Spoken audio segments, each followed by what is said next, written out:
et à tous. Bienvenue dans ce 5e épisode des Human Talks. Alors, comme d'habitude, nous sommes ensemble pour une 50aine de minutes. Pour plus de facilité, on peut couper chacun nos micros pour pas qu'il y ait trop de nuisances. Et du coup, je vous invite à utiliser le petit onglet Discuter qui est en bas à droite pour pouvoir échanger, participer, réagir sur le thème du jour. C'est un petit onglet qui s'appelle Discuter, qui est assez facilement trouvable. Je vous rappelle que cette visio est enregistrée et sera diffusée du coup sur la chaîne YouTube de Human Inclusive. Alors aujourd'hui, on a la grande chance et le grand plaisir d'accueillir et de recevoir Jean-Baptiste Foucault. Donc c'est JB pour les intimes. Voilà, tu m'excuseras Jean-Baptiste, mais tu seras JB. Du coup, bienvenue et merci de ta présence aujourd'hui.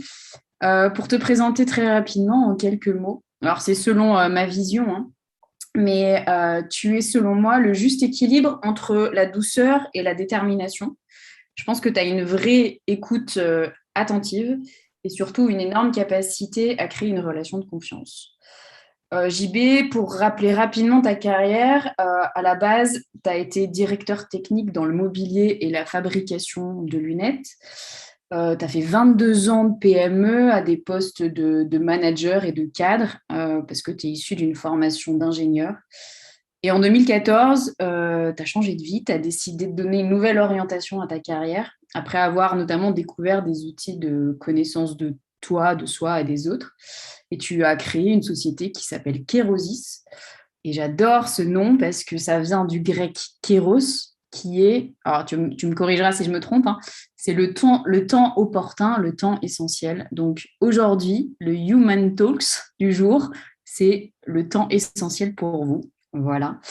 Et maintenant, donc, tu es formateur, tu es coach et aujourd'hui, tu nous apportes ta lecture des besoins de base en analyse transactionnelle, nos fameuses soifs de Morito, de Gaspacho ou de ce que vous voulez. En tout cas, tu vas nous parler de ce qui est important à notre épanouissement, à celui de nos collaborateurs, mais aussi à celui de nos enfants. Donc, je ne vais pas m'éterniser sur une introduction, je te laisse tout simplement la parole. À toi. Bien, ravi d'être là avec vous tous et ravi de passer par cette étape de l'aventure Human Inclusive. Et aujourd'hui, effectivement, je vais vous présenter un outil qui n'est pas l'énéagramme, parce que beaucoup me connaissent pour l'énéagramme, qui est une partie de l'analyse transactionnelle, donc qui est un outil, l'analyse transactionnelle que j'utilise beaucoup en coaching. Donc, je vais vous faire au début un rapide parcours des fondamentaux de l'analyse transactionnelle pour après arriver sur le sujet du jour. Donc, pour ça, eh bien, je vais vous mettre une présentation.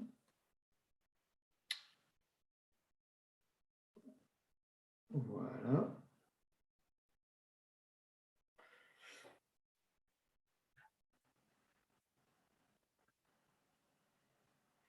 Donc, je vais rapidement les objectifs de notre séquence d'aujourd'hui. Donné par Human Inclusive, c'est de rester en lien, prendre du recul ensemble, et puis découvrir le concept des 3 soifs issus de l'analyse transactionnelle, et de réfléchir et de progresser personnellement et collectivement. Parce que je pense, pour ceux qui me connaissent, mon approche, c'est que le développement de nos équipes et de nos entreprises commence par notre développement personnel à chacun. C'est ce qui est premier. Et ça nous permet d'améliorer notre posture managériale et relationnelle. Alors, aux origines de la réflexion, il y a l'analyse transactionnelle. Alors, qu'est-ce que c'est l'analyse transactionnelle? C'est un outil, un ensemble d'outils. Ça a été fondé par Eric Berne, un psychiatre américain, qui a développé une théorie des dynamiques interpersonnelles comme une théorie des dynamiques intrapsychiques. Donc, on ne va pas parler de tout ça aujourd'hui, mais on aura une petite partie. Et l'analyse transactionnelle a 4 champs d'application: le conseil, l'éducation, l'organisation et la psychothérapie. Et par extension, évidemment, c'est un outil qui est très utilisé en coaching individuel comme en coaching d'équipe. Les bases de l'analyse transactionnelle, petit rappel, sûrement pour certains d'entre vous, un des fondements, c'est les états du moi. avec le côté parent, adulte, enfant, avec ce schéma que vous avez déjà dû voir. Associé aux états du moi, il y a les transactions. Donc, la transaction, c'est la communication entre les états du moi de deux personnes. Donc, on symbolise souvent comme ça, communication entre le parent d'une personne envers l'enfant d'une autre personne. Et puis, un autre concept de base dans les transactionnels, les jeux psychologiques. Donc là, c'est des transactions cachées, donc ça ne sera pas l'objet non plus de notre travail d'aujourd'hui. Le scénario, qui est un plan de vie inconscient qui se répète. Et enfin, les besoins de base, les trois soifs, dont je vais vous parler aujourd'hui. Alors, les trois soifs fondamentales, c'est quoi? Ça vient de quoi? C'est Eric Berne qui s'est interrogé sur les besoins vitaux et un peu par analogie à la nutrition, il les a appelés soifs pour montrer combien c'était fondamental. Donc, c'est des besoins vitaux qui sont en dehors de la nourriture et de l'air qu'on respire, avec, du coup, comme la nourriture et comme l'air, une nécessité impérieuse de les satisfaire. Donc, du coup, on y consacre beaucoup de temps et d'énergie, c'est souvent inconscient. Et notre santé physique et psychique en dépend. Et ces trois soifs, parce que vous devez vous demander, évidemment, quelles sont-elles? Donc, ce n'était pas le trio de Julie, c'était Morito, Gazpacho et Champagne. Et en fait, moi, je vous propose la soif de stimulation ou de stimuli, la soif de reconnaissance et la soif de structure. Je vais vous détailler, bien sûr, une par une. Alors, la soif de stimulation ou de stimuli, ça, Eric Berne, il s'est appuyé notamment sur des travaux qui ont été faits par René Spitz, qui est quelqu'un qui a travaillé sur les besoins fondamentaux des enfants et leur construction psychologique et même leur développement physique pendant la toute petite enfance, donc sur des bébés, où il s'est rendu compte que des bébés, si on ne les stimule pas, si on ne les touche pas, si on ne les manipule pas, si on ne les caresse pas, eh bien, ils vont avoir des carences, bien sûr psychologiques, mais aussi physiques. C'est-à-dire le développement de l'enfant ne se termine pas. Donc, c'est vraiment le premier des besoins dans les premières semaines, dans les premiers mois de l'enfant, et nous ne sommes que des adultes, des enfants des adultes, mais donc des enfants qui avons grandi, nous gardons une partie de ces besoins de stimulation. Et ça concerne la stimulation des 5 sens. Donc le contact physique, visuel, auditif, les odeurs, le goût. Et comme évoqué, si pas de stimuli, carence physique. Et donc les caresses, c'est un besoin existentiel pour l'enfant. On va voir que pour nous aussi, on ne va pas forcément parler des caresses physiques, on va parler par exemple de stroke ou de signes de reconnaissance après, mais c'est existentiel. Et Eric Berne disait, si l'on ne te caresse pas, ta moelle épinière se flétrira. Donc on parle bien de la moelle épinière, on parle de quelque chose de physique qui permet d'avoir une stature, d'avoir une santé, voilà. Donc si on ne s'occupe pas d'un enfant, d'un bébé, eh bien l'enfant ne va pas finir son développement. La deuxième soif, c'est la soif de reconnaissance. Et là, je dirais c'est la deuxième parce que, en gros, une fois que la phase des stimuli est passée chez le bébé, juste après, il va avoir besoin de reconnaissance. Et ça correspond au besoin d'un individu d'être reconnu par les autres en tant qu'être humain, à la fois singulier, spécifique, mais aussi similaire aux autres. Et ces signes de reconnaissance, ils sont aussi nécessaires et indispensables pour développer un bon équilibre psychique. On fait tout ce qu'il faut pour en obtenir dans nos relations sociales. Et dans notre manière d'entrer en contact avec les autres, on cherche de la reconnaissance. Et Eric Berne va parler de stroke en anglais ou de caresse. Alors, quand on voit des livres traduits en caresse, on ne comprend pas trop. Donc, tantôt, je parlerai de signes de reconnaissance, tantôt, je parlerai de stroke. Et un stroke, pour Eric Berne, c'est tout acte qui implique la reconnaissance de la présence d'autrui. Donc, ça peut être un signe de reconnaissance verbale, comme un signe non verbal, positif comme négatif. Si je fais un compliment, si je dis bravo Julie pour les Human Talks et le succès que ça remporte, je fais un signe de reconnaissance positif. Et puis, si je dis c'est nul, il n'y a personne ou on n'est pas assez nombreux, ben, je fais un signe de reconnaissance négatif. Mais dans tous les cas, c'est un signe de reconnaissance. Les signes de reconnaissance, ils peuvent être conditionnels. Donc là, ça s'applique à ce que vous faites ou à ce que vous possédez. Par exemple, ça peut être tu as une belle voiture ou ton rapport est bien réalisé, par exemple. Ou bien alors, c'est des signes de reconnaissance inconditionnels. Et là, ça s'applique à l'être, à ce que vous êtes. Donc, ça peut être, par exemple, tu es une belle personne ou tu es quelqu'un que j'apprécie, ou bien alors, au contraire, un signe de reconnaissance inconditionnelle négatif, tu es nul. Ça peut être obtenu soit par une demande directe, hein, je peux demander un signe de reconnaissance, mais bien souvent, quand on n'ose pas le demander, eh bien, on fait des demandes indirectes via ce qu'Éric Berne appelle les jeux psychologiques. Et là, regardez ce que font les enfants, pour ceux qui ont des enfants. Si vous ne donnez pas de reconnaissance à votre enfant, les petits, qu'est-ce qu'ils font? Ou même pour des enseignants, vous allez me dire même pour les managers, qu'est-ce que se passe? Qu'est-ce que fait l'enfant ou qu'est-ce que fait l'élève ou le salarié? Comme il n'a pas de signe de reconnaissance, eh bien, il fait le pitre, il fait le bazar, il fait une bêtise, il cherche à se faire remarquer. Et quand il se fait remarquer, eh bien, qu'est-ce qui se passe? Maman ou le prof ou le manager eh bien, se met à faire attention à moi. Et comme on fait attention à moi, même si c'est pour me réprimander, eh bien, j'ai un stroke, j'ai un signe de reconnaissance. Il faut penser qu'à chaque fois, ces soifs, elles sont tellement indispensables qu'on se débrouille pour en avoir. Donc, si j'en ai pas des positives, eh bien, je vais en chercher des négatives. En fait, c'est tout, mais pas l'indifférence. Ce n'est pas possible de vivre dans l'indifférence pour un être humain. Donc, j'irai chercher les signes de reconnaissance, quels qu'ils soient. Et la troisième soif fondamentale, c'est la soif de structure. Généralement via le temps, donc ce qu'on va appeler la structuration du temps. Il y a toute une théorie sur la structuration du temps dans l'analyse transactionnelle. J'en parlerai pas en détail aujourd'hui, mais c'est essentiel. Savoir ce qui va se passer, comment, avec qui, le cadre, les règles définies, le lieu, la durée, qui sera là, qui fait quoi. Et tout ça, ça satisfait un besoin de sécurité chez l'enfant, comme chez l'adulte, et aussi un besoin d'appartenance sociale. Même chose, regardez les enfants tout petits, combien c'est important pour eux la structuration du temps.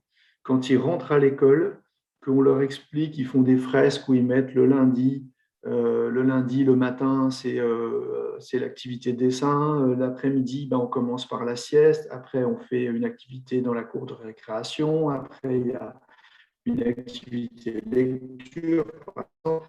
Et les enfants très petits, ils mémorisent très rapidement le calendrier, ils vont mettre ça sur le frigo, l'instit leur fait répéter. Et puis vous, le dimanche, par exemple, vous faites une fête de famille, vous commencez à manger qu'à 15h30. Et qu'est-ce que dit votre petit à 16h? Il dit, maman, 16h, c'est l'heure du goûter. Parce que lui, dans sa structure, le goûter, c'est 16h. Donc vous voyez que tout petit, les enfants, la structure, cette soif de structure, les structures et structurent leur temps. Et en entreprise, on va voir qu'il y a aussi de ça. Alors en entreprise, si on transpose, qu'est-ce que ça donne, puisque c'est l'objet de notre Human Talks du jour? Eh bien, les stimulations, les stimuli, ils sont aussi en lien avec les 5 sens.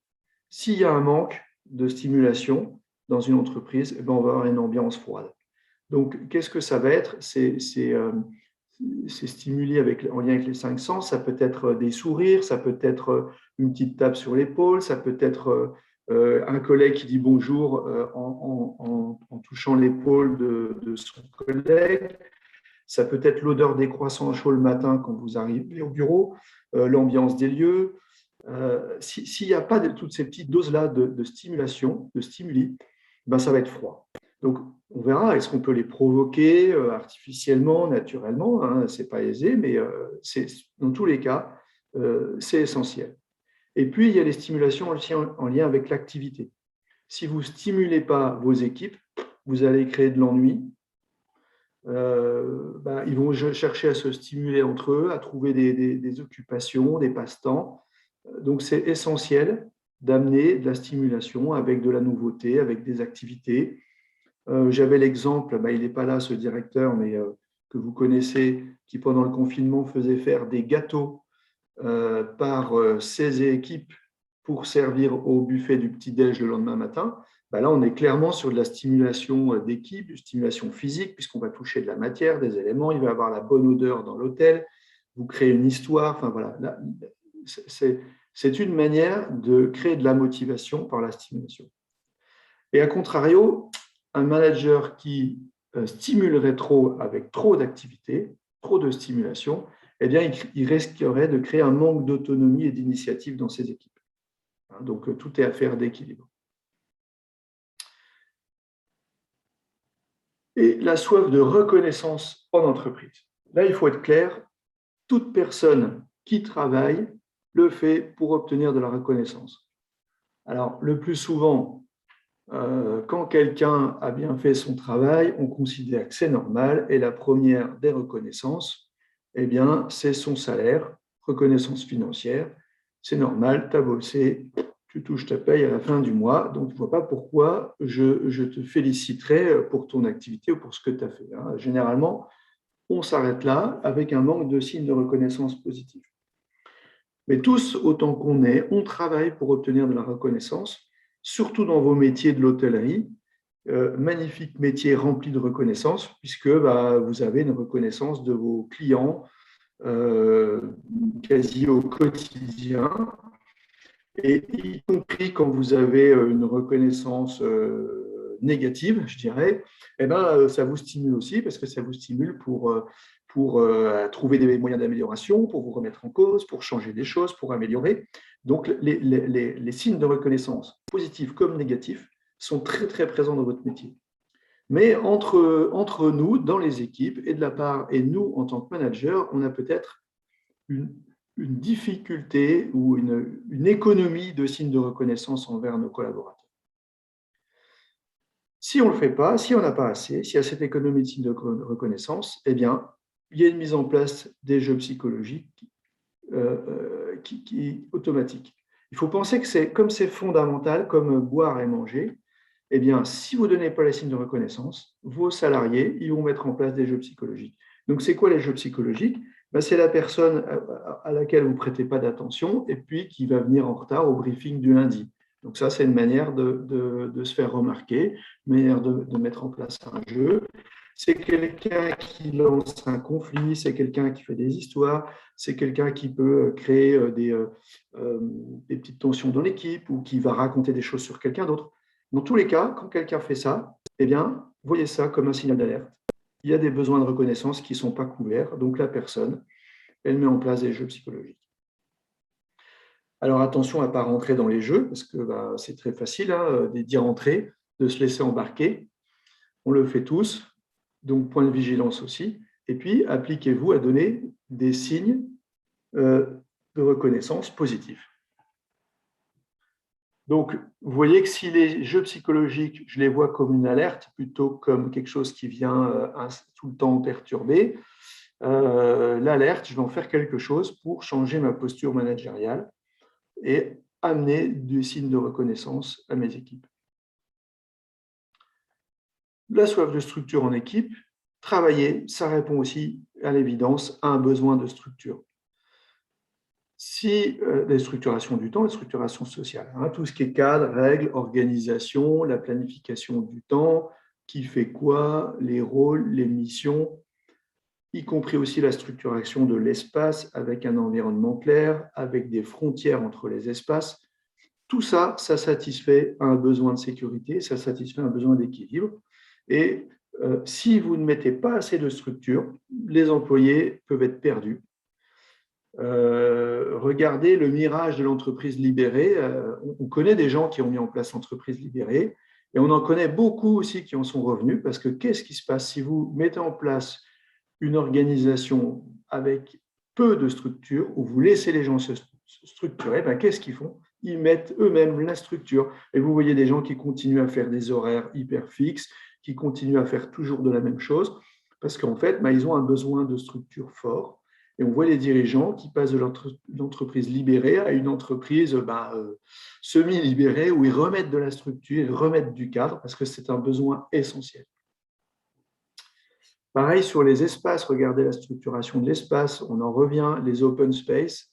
Si les frontières ne sont pas claires, si tout le monde travaille avec tout le monde, bah finalement, ça ne répond pas aux besoins fondamentaux de structure et ça vient perturber certaines personnes. Dans tous les cas, il faut penser que quoi que vous fassiez, il y a un équilibre qui va se mettre en place, puisque les besoins sont fondamentaux. Donc, vos équipes vont se débrouiller pour satisfaire leurs besoins de stimuli, de reconnaissance et de structure. Donc, si ce n'est pas vous qui êtes aux commandes, ben, c'est eux qui vont l'installer, qui vont le mettre en place. Donc, prenez conscience de la manifestation de ces soifs dans votre entreprise. Si ça se fait de manière positive, avec des stimulations entre collègues qui est sympa, avec de la bonne entente, des rires, des pauses café où l'ambiance est bonne, bon, ben, ça veut dire qu'il y a un bon équilibre qui se met en place. Si vous voyez que c'est des tensions, des conflits avec des histoires dans les équipes, ça veut dire qu'il y a quelque chose qui n'est pas calé. Donc, structurez le temps, mais pas trop, vous avez compris, avec des moments qui permettent de stimuler vos équipes et de reconnaître leur travail. Donnez plus de signes de reconnaissance, surtout, et là j'ai une petite pensée pour eux, dans vos métiers, aux employés qui sont en back-office, c'est-à-dire c'est ceux qui ne sont pas au contact du client.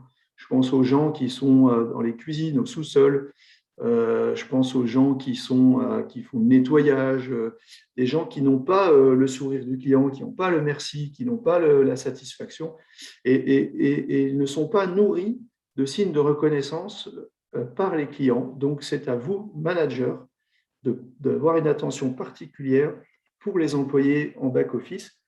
Pour ceux qui travailleraient dans des grosses structures, on va parler aussi des services supports. Moi, j'interviens beaucoup en coaching d'organisation où je vois les services supports, par exemple la comptabilité, par exemple les RH, qui en fait s'installent dans des jeux psychologiques qui installent des formes de dépendance à leurs services auprès des autres services parce qu'ils veulent exister, parce qu'en fait, pour avoir en fait les signes de reconnaissance qu'ils n'ont pas en direct, soit des managers, soit des équipes.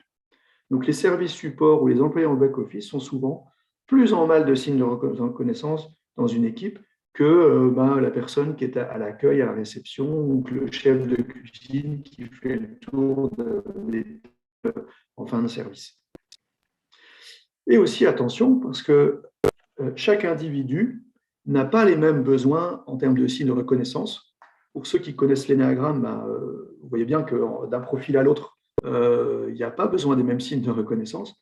Donc, même sans ça, vous pouvez capter si une personne est à l'aise quand vous lui faites un signe de reconnaissance positive ou si elle est mal à l'aise. Donc, si elle est mal à l'aise, n'en faites pas de trop ou faites-le d'une manière ajustée. Donc, soyez en attention aussi de ça. Et puis, vous avez des personnes qui demandent beaucoup de signes de reconnaissance. Et ça dépend beaucoup on va dire, de la quantité de signes de reconnaissance que ces personnes ont pu recevoir dans leur enfance. Et ça, vous n'y êtes pour rien, bien évidemment. Donc, à vous de doser. Mais dans tous les cas, n'hésitez pas à renvoyer à vos équipes, même au quotidien, good job, vous avez fait ce que je vous demandais et c'est bien fait. Alors, je vous ai ajouté ici un petit tableau des effets des strokes ou des signes de reconnaissance, avec donc la partie signes positifs en première ligne et signes négatifs. Et en colonne, quand c'est un signe conditionnel, donc qui concerne ce que l'autre a fait, ou inconditionnel, quand ça concerne ce que l'autre est. Donc en positif, si je félicite, tu as fait une très bonne présentation, donc ça c'est conditionnel, c'est quelque chose qu'il a fait. Ça a une conséquence sur la confiance en soi, donc sur un gain de confiance en soi. Ça va favoriser la relation et ça va améliorer la performance. Pareil pour le compliment. Et puis, si vous êtes sur le négatif, eh bien, ton rapport était mal structuré. Si vous n'amenez pas un complément d'information pour accompagner la personne à faire mieux, ou si ce n'est pas accompagné d'un stroke positif, eh bien, la personne va dégrader la confiance en elle, vous allez dégrader la relation et dégrader la performance. Donc, il est tout simple, ce tableau, mais il permet de voir les effets des strokes sur confiance en soi, relation, performance. Vous me connaissez, pour pas mal d'entre vous, c'est vraiment mon approche. Mieux le manager se connaîtra, meilleur manager il sera. Pour moi, c'est vraiment la base. Donc, j'ai envie de vous poser des questions. Et pour ça, si on a le temps, Julie, enfin, je pense que nous avons le temps, vous pouvez utiliser dans le petit onglet Discuter, vous pouvez mettre un pouce levé ou un pouce vers le bas en fonction des questions que je vous pose. Comme ça nous permettra d'avoir un petit retour. Et tout le monde joue, hein, il n'y a pas de… Même l'équipe Human. Alors, pensez-vous avoir eu suffisamment de strokes, de signes de reconnaissance dans votre enfance? Allez-y, je vous écoute. Petit signe plus vers le haut, pouce vers le haut, pouce vers le bas.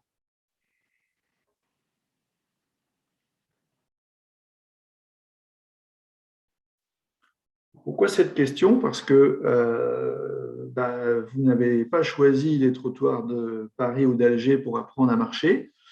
Vous êtes arrivé dans une famille avec une culture, ou peut-être culture familiale, ont donné beaucoup de signes de reconnaissance positifs, ou plutôt des signes de reconnaissance négatifs.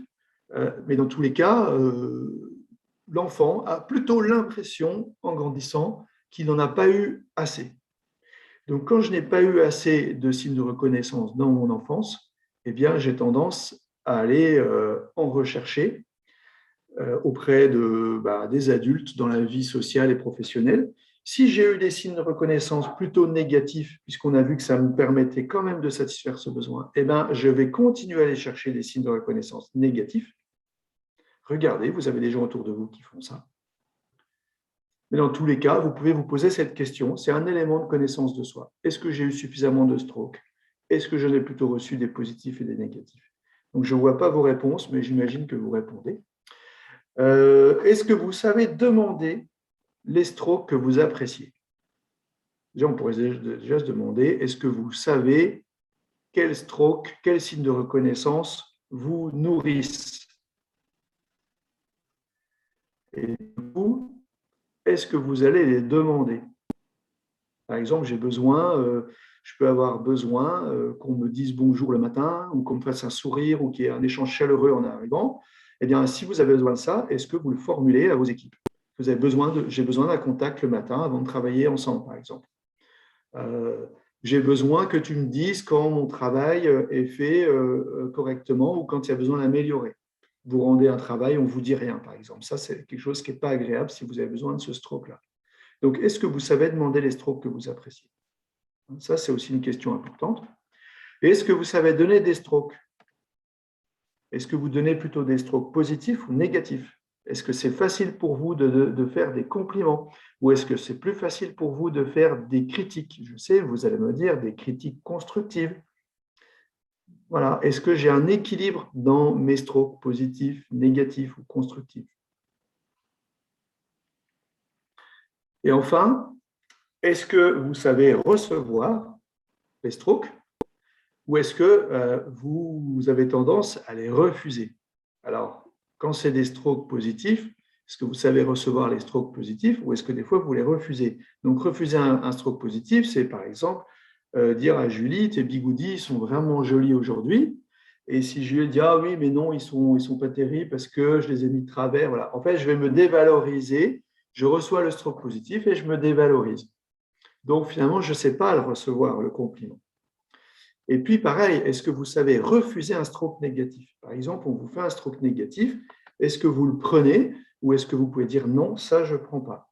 Parce que si vous prenez, vous pouvez vous dévaloriser. Si vous savez vous protéger des strokes négatifs, c'est une protection. On pourrait faire le lien avec les accords Toltec pour ceux qui connaissent. Ne pas en faire une affaire personnelle d'un stroke négatif, par exemple. Et est-ce que vous savez vous donner des strokes à vous-même? Est-ce que je sais me donner des signes de reconnaissance? Est-ce que je sais me dire « Ah, je suis content de moi, contente de moi pour ce que j'ai fait aujourd'hui » Est-ce que je sais faire ça? Donc, vous voyez bien que ça sous-tend à toutes ces questions que si j'ai des difficultés dans l'un ou l'autre des champs, eh bien, c'est un axe que j'ai à travailler personnellement en tant que manager, en tant qu'équipier aussi, hein, bien évidemment, mais là, ça s'adressait plutôt au manager, cette approche. Mais, donc, si je connais mieux ma gestion de mes signes de reconnaissance, eh bien, je serai plus à même de comprendre la gestion de signes de reconnaissance des autres et je serai plus à même, du coup, de donner, de mettre en place un bon équilibre des signes de reconnaissance dans mon équipe. Et puis, vous pourriez, si on avait eu le temps, on aurait pu faire ça, faire un tableau, votre tableau d'échange des strokes, hein, c'est-à-dire dans les signes positifs comme négatifs, est-ce que je sais accepter, demander, refuser, donner, est-ce que je sais demander, hein, vous pourriez le schématiser comme ça. Donc, comme la vidéo sera en ligne, vous aurez tout le loisir de reprendre les questions et de reprendre ce petit schéma et de le faire pour vous si ça vous intéresse. Voilà, j'en ai terminé pour ma présentation théorique. Donc, je vous remercie pour votre attention et je suis à votre écoute pour vos questions. Voilà, j'ai arrêté le partage d'écran pour qu'on puisse tous se voir. Et je crois qu'il y avait une question de Stéphanie dans le chat. Je lis ce qu'elle a écrit, hein. Tous les besoins de reconnaissance ne sont pas les mêmes suivant les personnes. Comment savoir par quel biais ils sont passés, en gros? Je ne sais pas si c'est juste, Stéphanie, tu peux t'exprimer, hein. N'hésite pas si j'ai mal retranscrit ta question. Non, c'est ça, tu as compris, JB. L'idée, c'est tu as des personnes qui effectivement vont plus sur le besoin de reconnaissance, ça va être plus financier, d'autres où ça va être plus dans le verbal.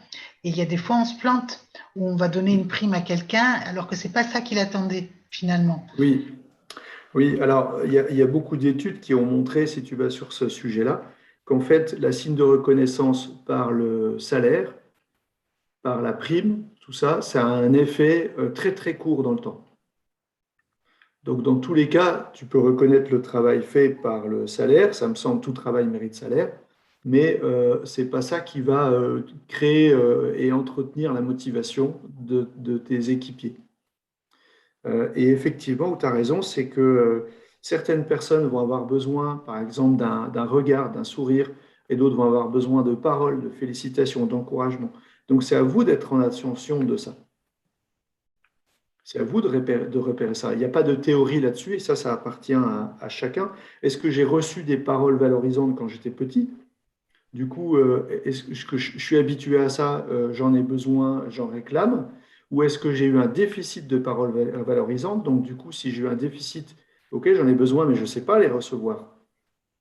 Il n'y a pas des petites astuces, là, tu n'as pas des petits trucs à nous donner pour Si, qu'on les petites sache, astuces, par exemple, quand tu fais un compliment à quelqu'un, il te détruit le compliment en se dévalorisant. Donc ça veut dire qu'il ne sait pas recevoir le stroke positif. Donc tu peux faire comme une mini séquence de coaching de ton employé en lui faisant remarquer et en lui demandant de juste prendre le positif sans se dévaloriser derrière.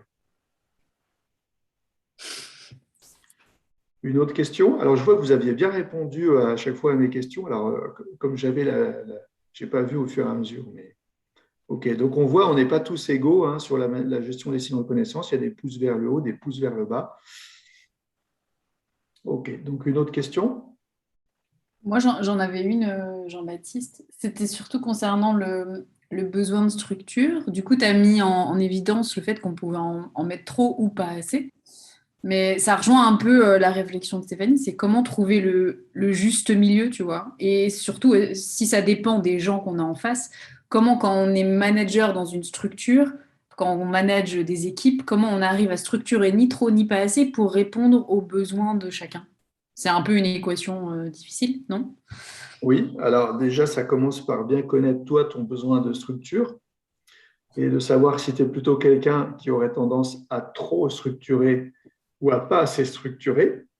Donc ça, c'est la première étape, hein, ça commence par soi-même. Et puis après, je dirais, ce genre de choses, c'est vraiment facile à construire en équipe. Okay. Je vous prenais l'exemple de l'entreprise libérée. Le dirigeant qui a, entre guillemets, imposé l'entreprise libérée à ses équipes, eh ben, souvent, il a fait un fiasco. c'est forcément quelque chose qui se construit avec les équipes. Si vous modifiez des choses dans la structure, ça vient, voilà, ça vient perturber les équipes. Regardez, vous avez des exemples au quotidien de changement de directeur d'hôtel, changement de culture, changement de structure, changement de manière de faire. Vous voyez le bazar que ça peut créer, cette désorganisation. Donc, il y a besoin de construire, de reconstruire la structuration du temps avec les équipes et pour trouver le juste milieu. Puis après, il faut aussi, en tant que manager, à un moment donné, poser vos règles, vos cadres, ce qui est acceptable, ce qui se fait et ce qui ne se fait pas.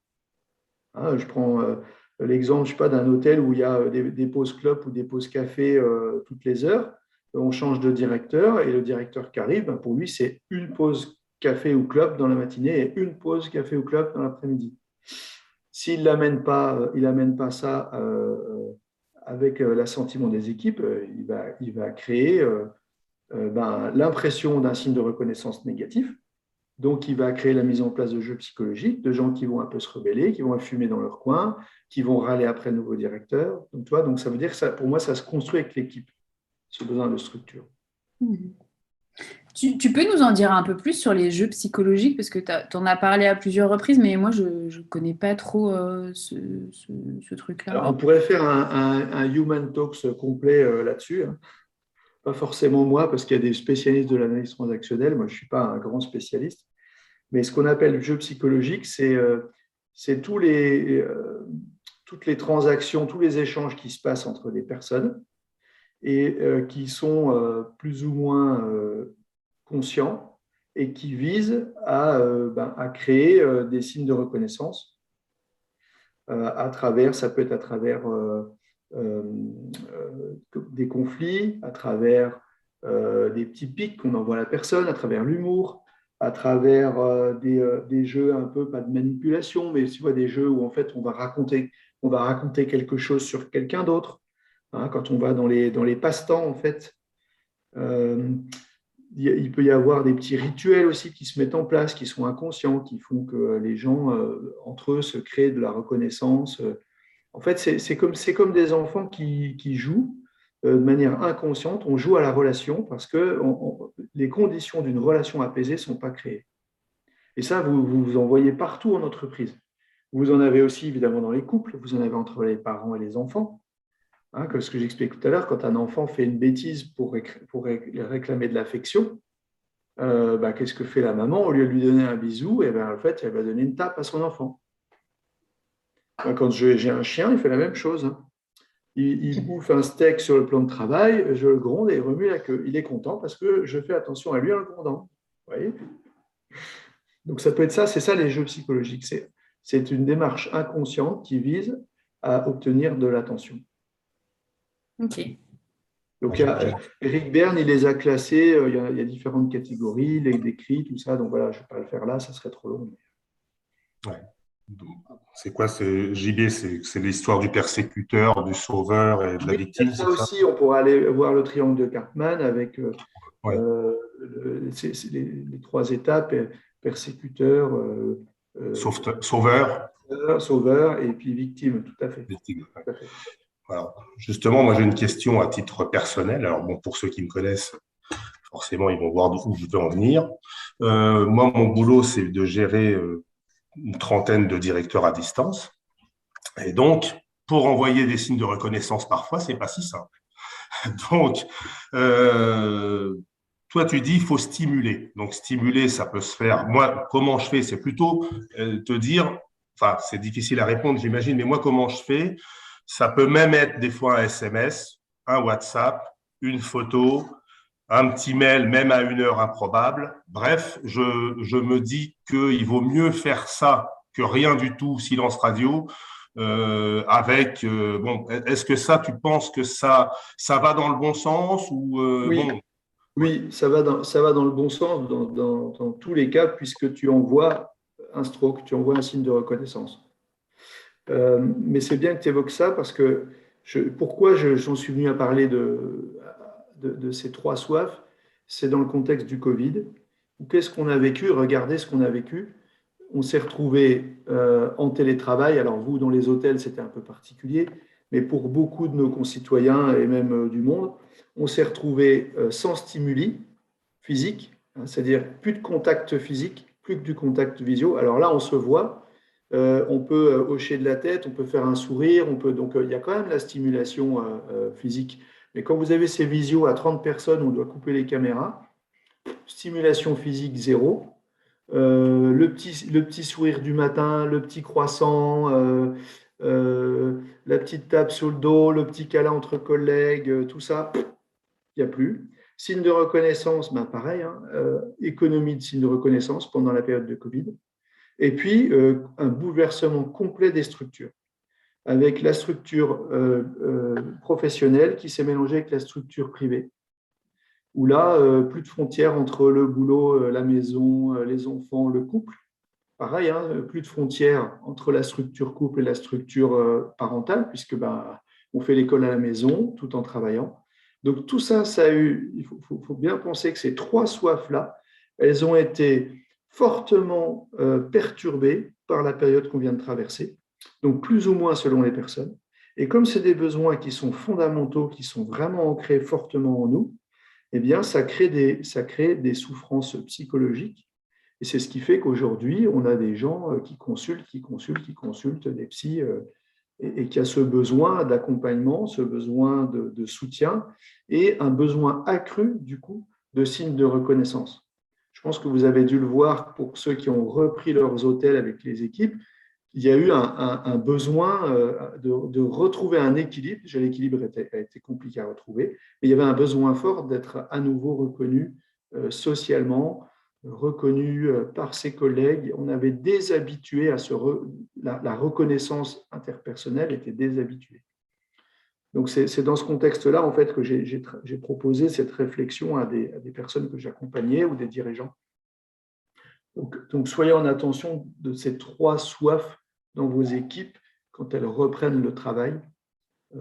Voilà, c'était autour de ça, en fait. Donc, dans tous les cas, en fait, dans tous les cas, on n'a pas à faire d'économie de signes de reconnaissance, qu'ils soient positifs comme négatifs. Hein. Je ne dis pas, ce n'est pas le monde des bisounours. Un signe de reconnaissance négative, c'est une occasion pour une personne de progresser. Si ce n'est pas jugeant, dévalorisant, hein, je parle une critique constructive, une remarque sur un travail, sur une assiette améliorée, sur une chambre qui n'est pas nettoyée comme il faut. C'est normal de faire ça, mais c'est une manière de reconnaître. Si vous passez devant le travail qui est mal fait et puis vous dites oh, de toute façon, ça ne sert à rien que je lui dise il ou elle ne changera pas, vous privez la personne d'un signe de reconnaissance aussi, quelque part. Et on a cette croyance, Éric Berne nous parlait de ça aussi, on a cette croyance qu'en fait, les signes de reconnaissance sont épuisables. C'est comme si, en fait, petit, je pensais que mes parents ne pouvaient pas me donner toute l'affection dont j'avais besoin, donc je leur en demandais un petit peu, ou j'en avais un petit peu, mais j'avais la peur que ça se tarisse. Et on fait un peu ça aussi dans nos couples parfois, et on fait ça dans nos équipes. Donc on va aller dans l'économie des signes de reconnaissance, parce qu'on croit qu'il ne faut pas en donner trop. C'est comme si j'avais un sac avec des signes de reconnaissance, et que j'en distribue le matin, mais c'est bon, j'en ai plus là, je ne peux plus en donner. Et donc ça, c'est une croyance limitante. Vous avez un très beau livre qui s'appelle je crois que c'est les Chauds-Doudous ou un truc comme ça. Et c'est justement un pays un peu merveilleux où tout le monde a des Chauds-Doudous dans son sac et donne des Chauds-Doudous, ça rend tout le monde heureux. Et un jour, il y a une sorcière qui dit « Attention, bientôt, vous n'aurez plus de Chauds-Doudous ». Et les gens se mettent à économiser les Chauds-Doudous et à plus les donner gratuitement. Et puis, ils s'enchaînent tous les jeux psychologiques et tout le… Voilà. Donc, c'est un livre pour les enfants, mais qui traite exactement de l'économie des signes de reconnaissance et de l'impact que ça a sur la croissance de l'enfant et sur les relations interpersonnelles. Les free hugs qu'on voit dans la rue ou la grande mode, c'est un peu ça derrière, non? C'est un peu ça. C'est un peu ça. Okay. Est-ce que vous êtes fatigué quand vous avez fait 40 free hugs? Non, en fait. Vous êtes énergisé. Donc voilà, c'est cette idée que les signes de reconnaissance, c'est infini. Vous en donnez de manière infinie. Merci Jean-Baptiste. Est-ce que vous avez des questions, des réactions, des remarques? Il faut en profiter parce que Jean-Baptiste est là pour y répondre.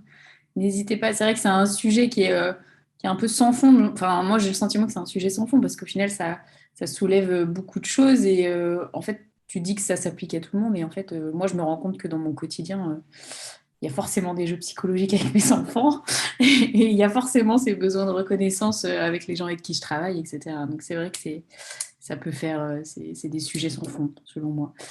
Personne ne veut réagir, pas de remarques. Non. Bon, dans tous les cas, il est 13h52. Je pense qu'on va respecter le timing.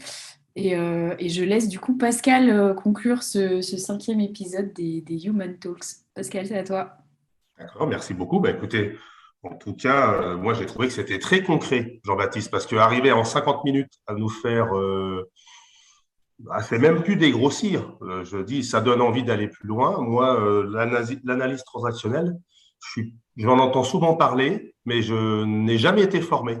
Même si les jeux psychologiques, j'ai abordé tout ça, enfin, je vois bien que c'est certainement pour moi quelque chose, un pilier essentiel. D'ailleurs, je pense à Human Inclusive.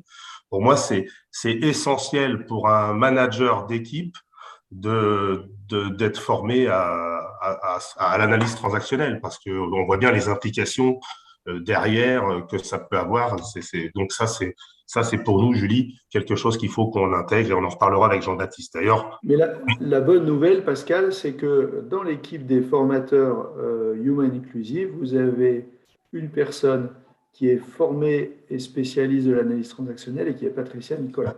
ouais, Patricia, ouais, bah ça c'est très très bien. J'imagine qu'elle doit Et faire dans des ses liens. formations, elle va inclure des notions d'analyse transactionnelle. Voilà. Mais tout coach aujourd'hui passe par l'utilisation de concepts d'analyse transactionnelle. Ouais. Ça a l'avantage d'être très conceptuel et très concret pour expliquer des choses qui sont pourtant intrapsychiques. Donc c'est vraiment l'intérêt de cet outil. Ouais. En tout cas, merci beaucoup Jean-Baptiste. C'était ton premier Human Talks, donc dans le cadre des Human Talks chez Human. Et vraiment, après cet exercice-là avec toi, moi je me dis qu'on a vraiment beaucoup de chance de t'avoir avec nous. Bon, ça, je te le dis souvent, mais là, ça permet de le dire collectivement. Voilà, c'est quelque chose qui est quand même reconnu. Merci beaucoup pour ça. Euh, Tu dis que l'analyse transactionnelle au démarrage de ta petite conférence, entre autres, c'est utile pour rester en lien, réfléchir et progresser personnellement et collectivement. Bah, finalement, avec ce projet-là qu'on porte aujourd'hui avec Julie, avec Myriam et avec vous autres, tous les coachs, parce qu'on peut dire pratiquement que vous êtes finalement, vous faites partie de l'équipe, vous n'êtes pas externe, vous êtes pratiquement dedans. Pour moi, si tu veux animer, former, progresser, s'enrichir, ça pourrait être la baseline de Human Inclusive. Donc, quand on fait ça, donc l'analyse transactionnelle, finalement, c'est Human Inclusive. C'est ça que je voulais dire en conclusion. Et je voulais vraiment te remercier bien sûr tous les participants à ce Human Talk, puisque, bon, bah, du coup, même si on en parlait en préambule, on va certainement changer un peu le format et travailler ce concept pour le rendre encore plus performant et peut-être plus adapté au créneau de travail des gens qui participent à ces Human Talk. En tout cas, merci à tous d'être là. Nous, on progresse bien avec Julie. Il se passe des choses importantes. On a été chercher des gens qui nous accompagnent dans la stratégie, dans la digitalisation, dans le parcours pédagogique. On a plein de choses qui arrivent. C'est un peu parfois compliqué à intégrer parce qu'il y en a tellement que on sait parfois pas par où démarrer, mais on fait de plus en plus de réunions structurantes. On a de plus en plus de conseils de haut niveau et donc on est parfaitement dans le plan de ce qu'on souhaite faire.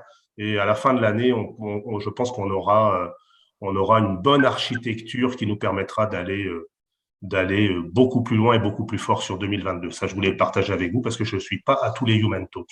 Merci beaucoup, Jean-Baptiste. Merci, Julie, bien sûr. Sans toi, on n'est rien. Meriem qui ne dit rien mais qui nous a rejoint et puis qui nous bouscule un peu. C'est incroyable avec ses 22 piges. Avec Julie, on avait ce matin une réunion stratégique. Elle n'hésite pas à donner son avis et parfois son avis, il va pas dans le sens de ce que nous on attendait. Mais enfin bon, écoute, en tout cas, bravo pour ça, Meriem, parce que ça montre que tu es courageuse. Et puis merci à tous les directeurs et directrices, tous les adhérents, tous ceux qui participent, Marion, toute l'équipe des Best Western.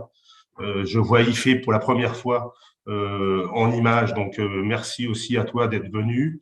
Et puis, écoutez, je redonne peut-être la parole à Julie pour le dernier mot, le mot de la fin, et puis on va couper. Je pense que c'est ça. Super. Bah, le mot de la fin, c'est merci à tous et à bientôt pour un nouveau Human Talks. Voilà. Merci Merci à beaucoup. tous. Merci.